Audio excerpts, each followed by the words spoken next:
Hey guys, well, it's another snowy day here in Vancouver. Second major storm. Well, I don't know if it's a second, but another major storm has come upon us, and we're left with multiple piles of snow. This one so far doesn't seem to be as bad as the last one.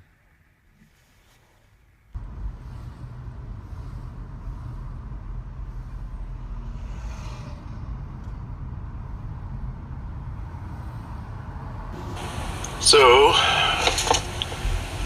this video I'm going to talk about entertainment while living in a van. And there's a few things that might be helpful to other people that are just starting out in this lifestyle. I'll also start with YouTube.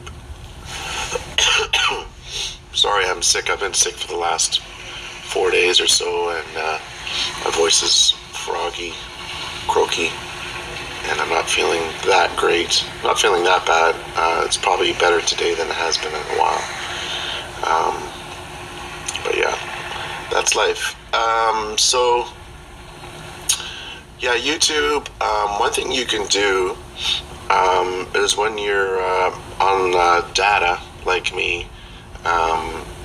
I in British Columbia we pay extremely high rates for data and phone use. So I'm paying like $80 a month for 4.5 gigabytes of data, which means I don't like to. I got to be careful with it. When I'm in the van, I basically almost never watch video or stream music. I just read websites and text and stuff like that. So with YouTube, one thing you can do is you can set the setting on the YouTube app to 144p, and that means your data consumption will be a lot less.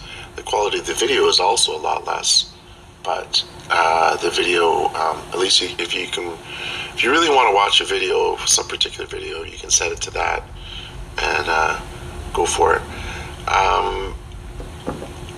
A video that's about 10 minutes long is probably going to use, I'm guessing here, probably about 20 megabytes of data, maybe more. And that's on 144p. I don't know what it is on the larger, if it's 1080 or something, I'm sure it's going to be way higher than that.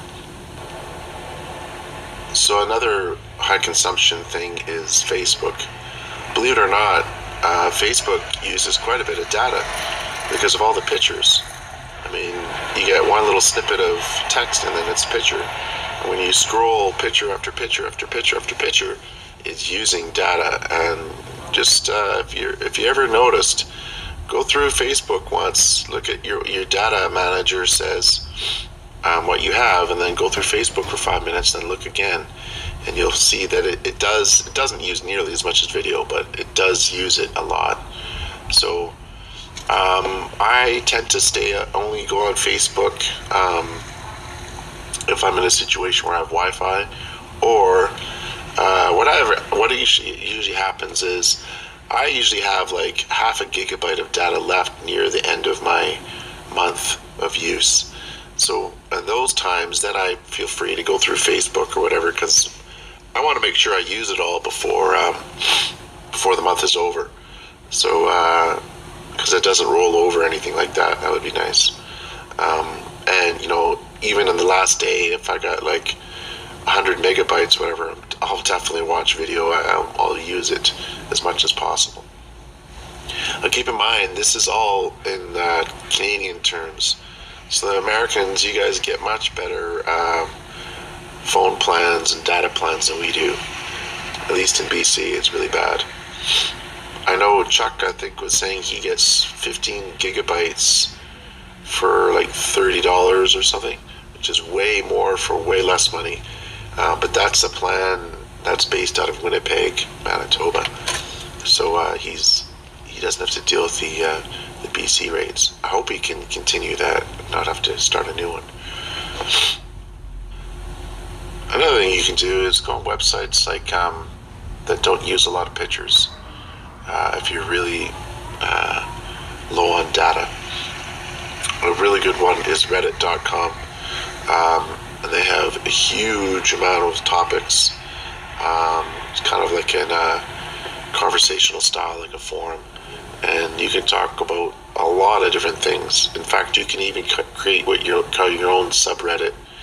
And there is one for Vandwellers, which has got about 50,000 adherents, and it's pretty good. I read it on a regular basis. It tends to be more of a younger crowd, like 25 to 40 kind of thing.